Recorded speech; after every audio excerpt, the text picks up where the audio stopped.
This exhibition, Tarot, Renaissance Symbols, Modern Visions, explores the origins of tarot in Renaissance Italy and its status as an enduring source of inspiration for modern and contemporary artists. This is a two-gallery show that really highlights the extraordinary role that tarot has in the artistic imagination from the middle of the 15th century to today.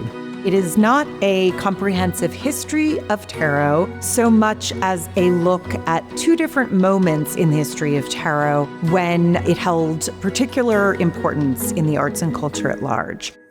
Oh, props. This could end poorly. Middle, top, middle. Let's go top. Let's go top. Okay. My God, this is so hard. Oh my God, I was going to pull up the devil. What would I do with that? The Wheel of Fortune. Oh, look at that. Beautiful Six of Cups. The medieval message here is that fortune is fickle, and whatever moment you're in now, it won't last. I look at this and go like, oh, there's a green glaze on here, there's lapis lazuli. And then I think like, oh, why did they make these things?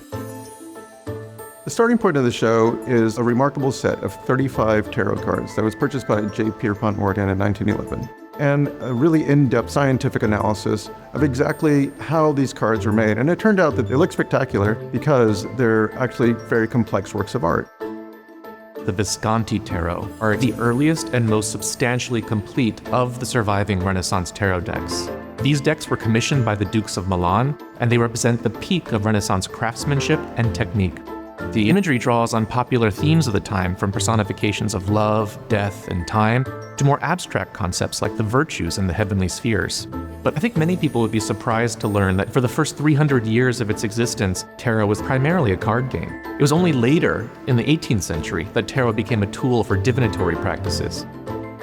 In the second half of the show, Modern Visions, we are looking at the development of tarot in the 20th and the 21st centuries. And so I decided to focus on 4 historical moments where there was an intense proliferation of interest in tarot.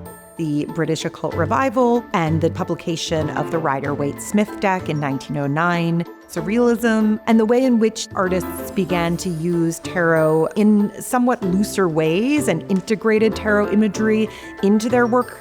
The US in the 1960s and 70s, and this interest in the occult being linked to feelings of political fragility, uncertainty, lack of faith in institutions. And then the final moment of the show focuses on the contemporary moment. For me, what's been most astonishing is really seeing the stability and the impact of this centuries-long tradition. Despite being 600 years old, tarot still offers a vibrant framework for artists to work with. There's a real art historical story to tell here to contextualize how these cards were created, the atmosphere they were created in, and how they've continued to be such visually strong works of art for just about anybody who encounters them. This is a perfect exhibition for the Morgan because it shows the way in which the past impacts the present and the way in which the present grants us a lens onto the past.